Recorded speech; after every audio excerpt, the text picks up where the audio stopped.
kembali di channel saya Fajar Dion TV.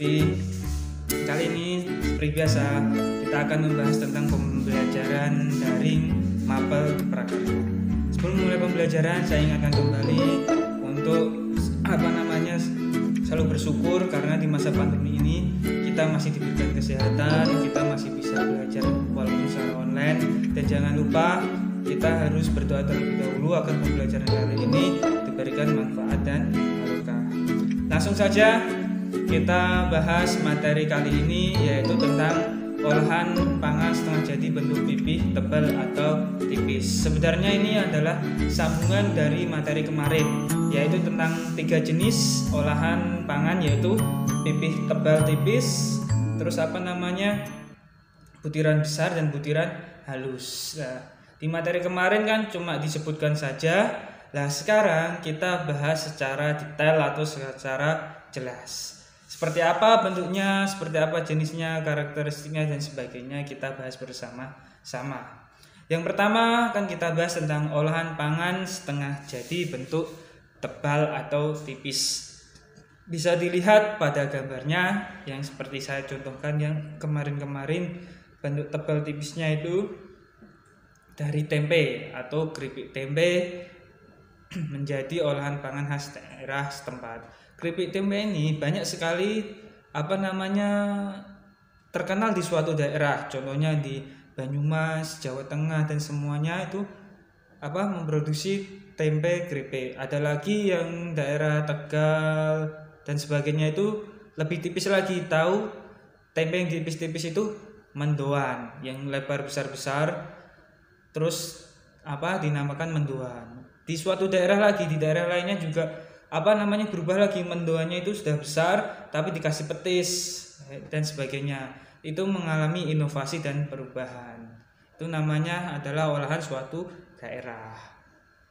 Terus berikutnya kita lihat keterangannya, yaitu tentang produk ini biasanya jika diolah menjadi makanan khas Indonesia digunakan teknik menggoreng dengan menggunakan minyak. Yang bisa kita jumpai sehari-hari yaitu tentang contohnya jualan mendoan tadi. Bisa dijumpai di pinggir jalan, itu biasanya wajannya besar terus digoreng kan. Setelah wajan besar dikasih minyak goreng. Minyak gorengnya pun jumlahnya cukup banyak atau dengan teknik deep frying atau menggoreng dengan minyak banyak. Gunanya apa? Agar tempe tersebut benar-benar kering dan penggorengannya sempurna. Ya kan? Itulah tentang bentuk pipih tebal atau tipis. Terus yang berikutnya kita akan bahas tentang olahan pangan setengah jadi dengan bentuk butiran besar. Seperti pada gambar kita contohkan, yaitu tentang belendung jagung atau Jawa Tengah. Itu khas Jawa Tengah ya. Kalau bahasa Indonesia itu jagung dengan setelah direbus terus bentuknya besar-besar, ditambahi gula pasir, ditambahi juga parutan kelapa. Bisa dilihat pada gambar kan. Keterangannya, produk pangan setengah jadi ini biasanya diolah menjadi makanan khas Indonesia dengan teknik dikukus atau direbus ya.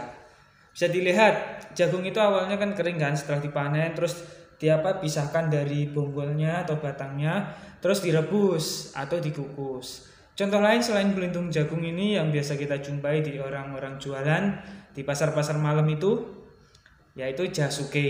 Bisa dilihat kan, jasuke itu biasanya orang jualan ditaruh di baskom besar atau wadah panci, ditutup, itu menggunakan teknik mengukus atau dengan menggunakan uap air. Terus atau direbus, biasanya sudah direbus dulu biar empuk, terus baru dikukus. Setelah itu dikasih topping aneka macam, bisa keju, bisa susu dan sebagainya. Itu namanya masakan bentuk butiran besar. Lanjut ya. Yang ketiga, yang terakhir, olahan pangan setengah jadi bentuk butiran halus. Bisa dilihat pada contohnya, yaitu olahan brem. Brem ini kalau kita ambil terus kalau kita patahkan, biasanya bentuknya serbuk-serbuk kecil. Itu dinamakan butiran halus. Apalagi kalau sudah masuk mulut langsung nyes ya kan, itu sudah hilang bentuk butiran halusnya, sudah bisa dikonsumsi ya kan. Kita lihat keterangannya. Produk pangan setengah jadi dari serai kacang dan umbi ini aneka ragam jenis tepung ya, biasanya menggunakan jenis tepung atau serealia. Bisa difermentasikan seperti tape ya kan, tepung ketan, terus jadinya brem. Terus juga biasanya diolah menjadi khas Indonesia dengan aneka ragam teknik ya. Tekniknya beraneka ragam. Biasa seperti tadi bisa digoreng, dikukus, direbus dan sebagainya atau difermentasi. Itu namanya beraneka macam teknik. Nah, yang terkenal di daerah Madiun ini yaitu contohnya brem ini.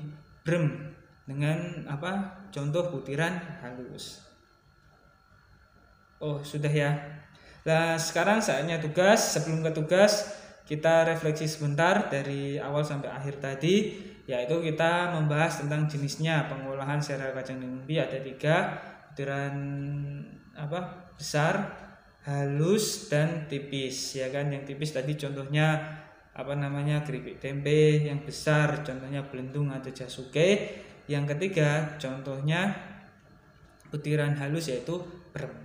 Nah, tugas kalian setelah tahu tadi secara detail, tugasnya yaitu sebutkan contoh olahan produk pangan berdasarkan jenis bahan baku olahan setengah jadi berikut, minimal 5. Contohnya tadi tebal tipis buat tabel terlebih dahulu.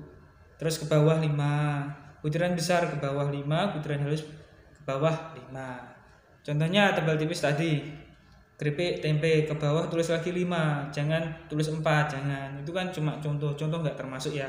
Tulis ke 5 ke bawah. Terus butiran besar contohnya jasuke ke bawah 5. Apa saja. Terus butiran halus brem ke bawah 5. Ingat, masakan khas suatu daerah, ya kan? Ya, mungkin cukup seperti itu saja. Kita lihat ketentuan tugasnya, yaitu seperti biasa, tulis di buku tulis, foto dan diupload di Google Classroom. Kalau Google Classroom-nya masih belum bisa, kalian bisa japri atau kirim WA kepada saya.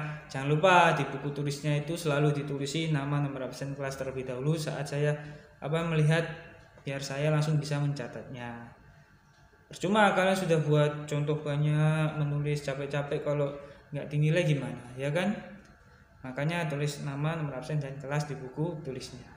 Terus jangan lupa sertakan nama, nomor absen dan kelas pada buku tulisnya ya, seperti yang saya sebutkan tadi. Yang ketiga, dikumpulkan terakhir seminggu dari sekarang. Bila tidak sesuai ketentuan 3 tersebut, tidak akan saya terima. Ya, mungkin cukup sekian materi yang bisa saya sampaikan dari awal sampai akhir.